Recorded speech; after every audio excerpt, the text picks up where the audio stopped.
ये भूल जाइए कि हमारे देश की सरकार भी है। अगर सरकार होती तो आपकी चिंता करती, अगर सरकार होती तो आपके बारे में सोचती, सरकार होती तो आपके हित के लिए कोई कदम उठाती, सरकार होती तो आपके स्वास्थ्य की चिंता करती, सरकार होती तो आपके मासूम बच्चों के भविष्य को लेकर कुछ नया कदम उठाती। लेकिन ऐसा कुछ नहीं है। सिर्फ उनका उद्देश्य है, उनका मकसद है सिर्फ हम 5 राज्यों में जीत के आएंगे। खबरें तो आप बहुत देखते होंगे, लेकिन खबरों को गहराई से जानने के लिए हमारे चैनल को लाइक एंड सब्सक्राइब करें और बेल आइकन को दबाएं। मैं आप सभी का शुभचिंतक भिक्षु थीरो ज्योति, राष्ट्रीय महासचिव अखिल भारतीय भिक्षु महासंघ। सबसे पहले मैं मंगल कामना करता हूं भगवान से कि आपका जीवन सुखी संपन्न रहे, स्वस्थ रहें, निरोगी रहें। और आज देश में बड़ा ही बुरा हाल हो रहा है, चारों तरफ हाहाकार मचा पड़ा है।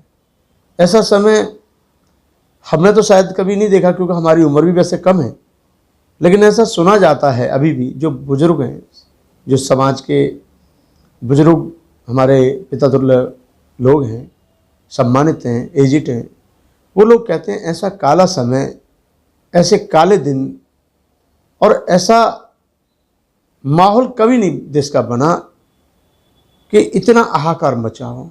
आखिर वो किस वेश पे बोल रहे हैं, ऐसा ये सोचने का विषय है। सरकारें आती हैं, जाती हैं, सत्ताएं बनती हैं, गिरती हैं, संभलती हैं, उठती हैं, लेकिन सत्ता का इतना लालच, सत्ता का इतना लोभी मैं समझता हूं अच्छा नहीं होता। इतना लोभ सत्ता का कि एक तरफ हमारे देश में हाहाकार मचा पड़ा है और एक तरफ हमारे देश के नेता साम दाम दंड भेद अपनाकर सरकार बनाने के लिए बड़ी बड़ी रैली कर रहे हैं। हालांकि रैलियां पिट रही हैं, फ्लॉप हो रही हैं, वो पूरा देश जानता है, पूरा देश देख रहा है, लेकिन इसके बावजूद भी ये कोशिश की जा रही है कि 5 राज्यों में हम जीतने चाहिए।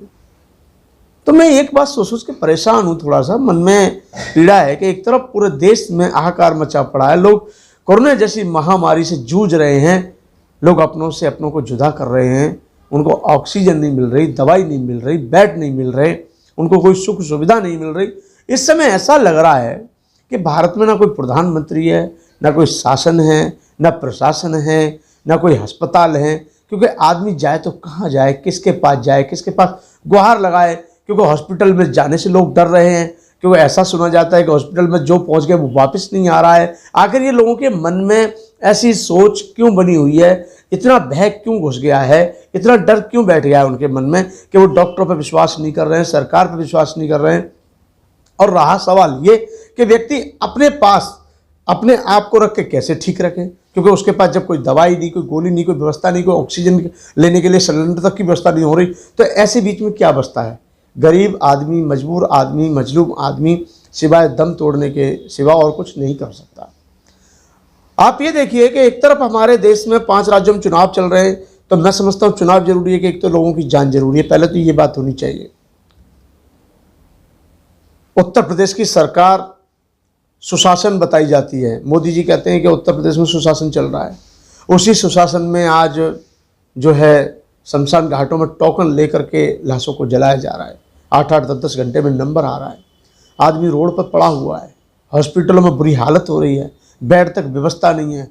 जो उत्तर प्रदेश की सरकार के अलावा जो दूसरी राज्यों की सरकार है, जो दिल्ली की सरकार वो सुविधा देना चाहती है, उसको सरकार का कोई सहयोग नहीं मिल रहा है। ऐसा कब तक चलेगा, क्यों चलेगा, आखिर क्या मन में मनसा है? ये सोचने पर विषय है हमारे मन में, बहुत बड़ा अजीबोगरीब लगता है। क्या सरकार इसीलिए चुनी जाती है कि जब आप जीत जाएंगे तो अपनी तानाशाह के साथ सरकार चलानी है आपको? चाहे कोई मरे गिरे, कितने लोग मरे, बड़ी बड़ी बातें करो, झूठे बोलो, राशन की बातें मत करो, भाषण देते रहो, ऐसा नहीं होता है। और भी देशों की सरकारें हैं, उन्होंने अपने अपने प्रजा को सुरक्षित रखने के लिए बहुत सारे मजबूत ठोस इंतजाम किए हैं, लेकिन हमारी सरकार ने क्या इंतजाम किया है? आत्मनिर्भर बनो, भूखे प्यासे रहो, आत्मनिर्भर बनो। दवाई पास नहीं है, ऑक्सीजन पास नहीं है, हॉस्पिटल में जा नहीं सकते, कहीं जाओगे तो जिंदे लौट के आओगे नहीं, लेकिन आत्मनिर्भर बनो। ऐसी आत्मनिर्भरता किस काम की? कौन आदमी अपने बाप को मारने में खुश है? कौन व्यक्ति अपनी पत्नी को खोने में खुश है? कौन व्यक्ति अपनी संतान को खोने में खुश है? लेकिन पूरा देश में ऐसा हाल चल रहा है कि कोरोना के कारण न जाने कितने लोग निर्दोष, जिनका कोई दोष भी नहीं है, वो लोग इस महामारी के शिकार होते जा रहे हैं। कारण है, वैसे ये क्या कहा जाता है कि वो तो ऐसा वैसा, ये बात सब छोड़िए, लेकिन सबसे बड़ी बात है कि व्यक्ति उम्र पूरी होने पर जाए तो कोई दुख नहीं होता, लेकिन आज उसकी दुर्गति भी तो हो रही है। आज वो अपनों से नहीं मिल पा रहा है, लोग उसका आखिरी बार मुंह तक नहीं देख पाते हैं, उनको बॉडी तक नहीं मिलती हैं, पता नहीं चल रहा है कि वो बॉडी कहाँ गई, कब गई। कोई व्यक्ति हॉस्पिटल में भर्ती हो गया तो वो लौट के आ भी जाएगा, ये भी कोई गारंटी नहीं।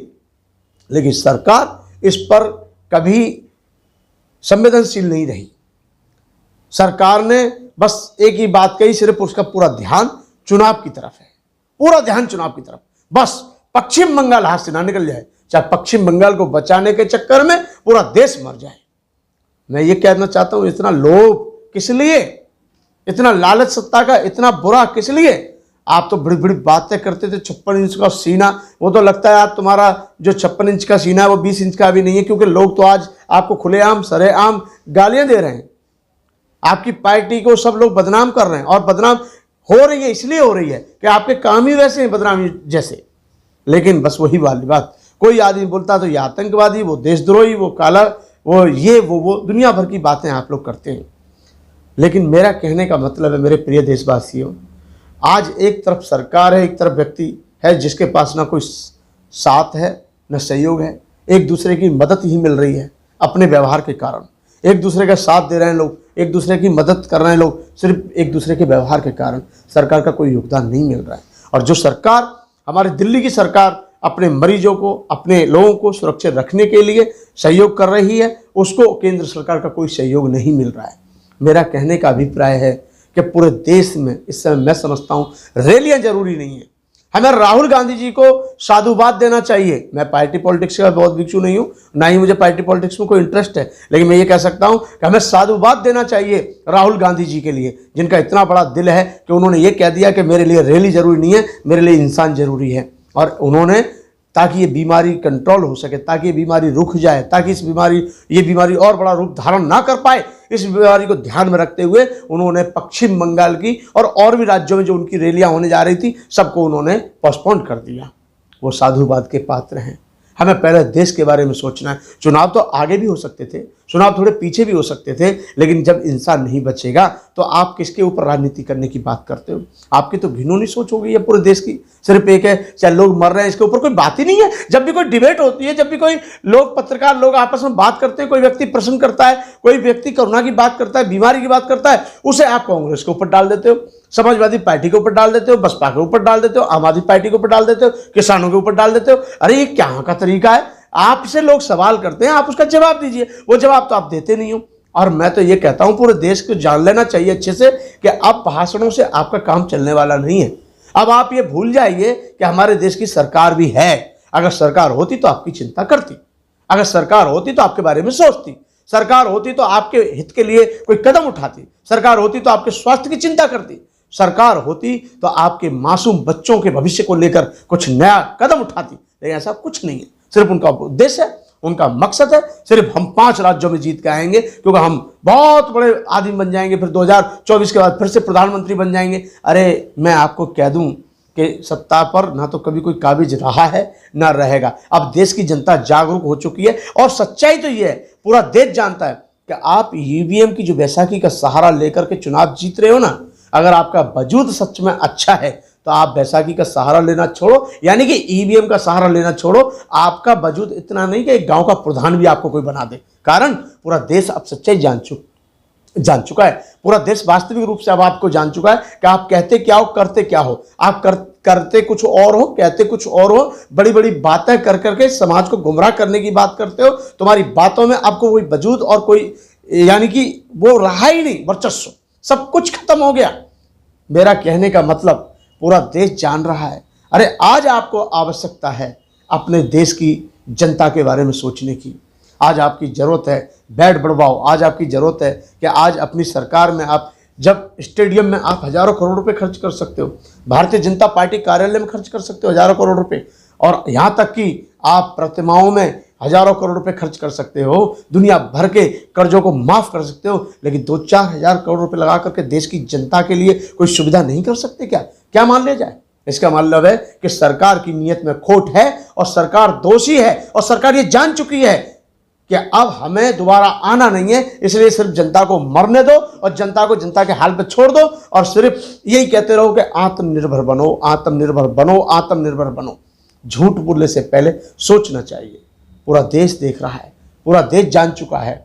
आप बस पश्चिम बंगाल का चुनाव जीतने के लिए एन कैन प्रकैन सारे रूप धारण कर रहे हैं, हर प्रकार का तरीका अपना रहे हैं। आज आपका भारत की जनता के प्रति कोई किसी प्रकार का लगाव नहीं है और ना ही सरकार की कोई मंशा है कि हमारे देश की जनता को सुविधा मिले और वो जल्दी स्वस्थ हो। अगर ऐसा ध्यान हमारी सरकार का जनता की तरफ होता तो आज मैं समझता हूँ ये बीमारी पहले ही जो आई थी वो जब खत्म कर दी होती, जब ही खत्म हो गई होती। और देशों ने इसको कंट्रोल कर लिया, और देशों ने इसको कंट्रोल कर लिया क्योंकि वहाँ की जो सरकारें हैं वो जनता के प्रति अच्छी सोच रखती हैं, वो जनता के प्रति अच्छी भावना रखती हैं। इसलिए उन्होंने सबसे पहले इस बीमारी को दूर करने की कोशिश की और उन लोगों ने सभी ने मिलकर के कोरोना को हराया।